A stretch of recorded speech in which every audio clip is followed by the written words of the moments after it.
What's up, guys? Welcome back to the Combat Sports Media YouTube channel.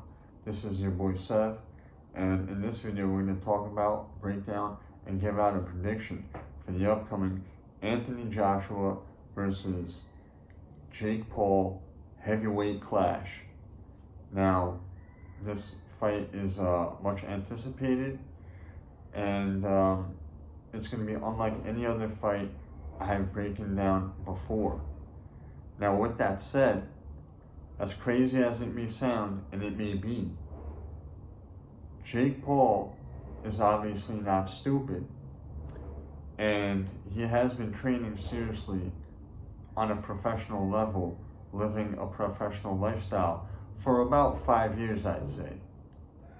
On top of that, he's been in the ring with and sparred with many professionals, including guys like Anderson Silva and Chavez Jr. He's knocked out guys like Tyron Woodley. So he's built a bit of a name for himself, but more importantly, he's also built up a certain amount of experience for himself as well. Now, he's obviously been in huge events like the one against Mike Tyson. Obviously, from an athletic standpoint, that event, an exhibition, didn't mean much.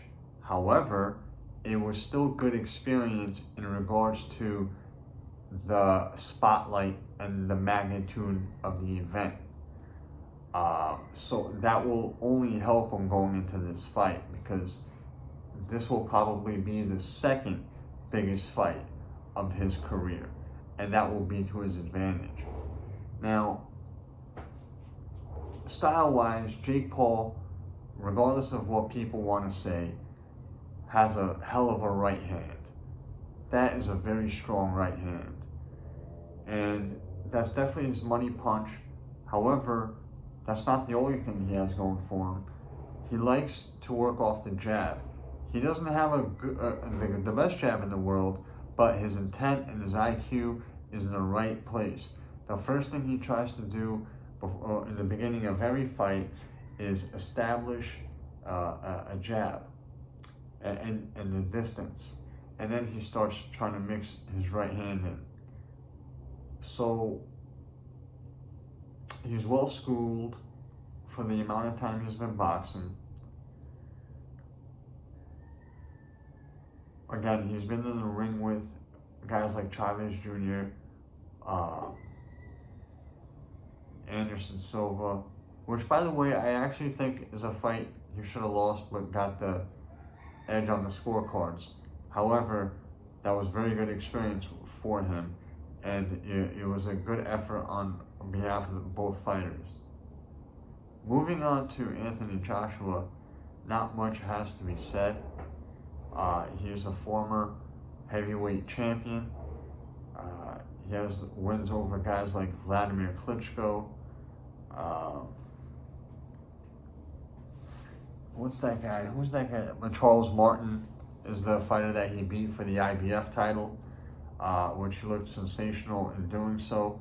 I believe he got that job done in around about 2 rounds. That fight against Ngannou, he did what he was supposed to do. But the most impressive win under Joshua's record, to me, is the rematch against Ruiz. Even though he didn't look crazy impressive, it was the fight that he had to come up against the most amount of adversity, because he was bouncing off from his first loss, but on top of that, it was against the same guy that gave him that loss, and it was a knockout loss. And he had to change up the way he fought, which he should have done the first time, which is, use the stick, box, mixing that strong right hand once in a while, and, do not engage on the inside, clinch. And he actually executed that, even though he did look a little, unsure of himself at times. it was still the most impressive because he had to overcome the most amount of adversity. And Andy Ruiz is a good level opposition himself, a former champion. A lot of people think he beat Joseph Parker. So anyway, and Anthony Joshua, style-wise, is a very basic boxer, but he's good at what he does. He lines up that straight right hand, and if it hits you, at the very least, it's going to do some serious damage and change the course of the fight. A lot of times, it's just going to put people out.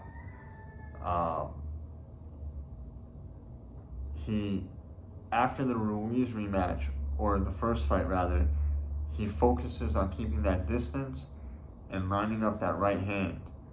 A lot like Vladimir Klitschko in many ways. However, when you examine his career, one thing sticks out right away. This guy has issues with smaller, elusive targets, regardless of who says what. And in Jake Paul's head, he's thinking, Andy Ruiz is 6'1", I'm 6'1". He's got hand speed, I got hand speed. He's got power, I shows how have power in that right hand of mine. If he can knock him the fuck out, I can knock him the fuck out. And in my opinion, he's onto something. Now, moving on to the prediction, I do not believe that Jake Paul is going to win this fight. My official pick and prediction is Anthony Joshua by either TKO, KO, or stoppage. Okay? With that said, it's going to be very difficult for Jake Paul to lose this fight. I'll tell you what I mean. As long as he puts on a better showing than what most people believe that he will, his stock will, at the very least, stay the same or rise exponentially, depending on the performance and the effort that he gives. No one is expecting him to win. I'm not expecting him to win. But, as I said, Joshua doesn't do well, especially in the beginning, with smaller, more elusive targets. If Jake Paul even wins a round or two, his stock is going to rise like crazy. This isn't even his real weight class. He's more of a cruiserweight. So, as far as his athletic boxing record is concerned, he has a lot to lose. He will end up with an L on it. However, in reality, and publicly, and as far as status is concerned, he could only win. The only way he could lose in regards to that is if he just puts on like the worst performance ever and gets knocked the fuck out in like 1 second. If he does better than what most people think he's going to do, which I believe is going to be the case because of what I said, his stock is going to rise like crazy. This is a great marketing move. As long as he comes out healthy, which I think he will, this is going to be a good thing for him and his name and for his brand, and it will line him up for bigger and better things in the future. So there you have it, folks. Thank you for tuning in as always. This is your boy Sev, and I'll see y'all soon.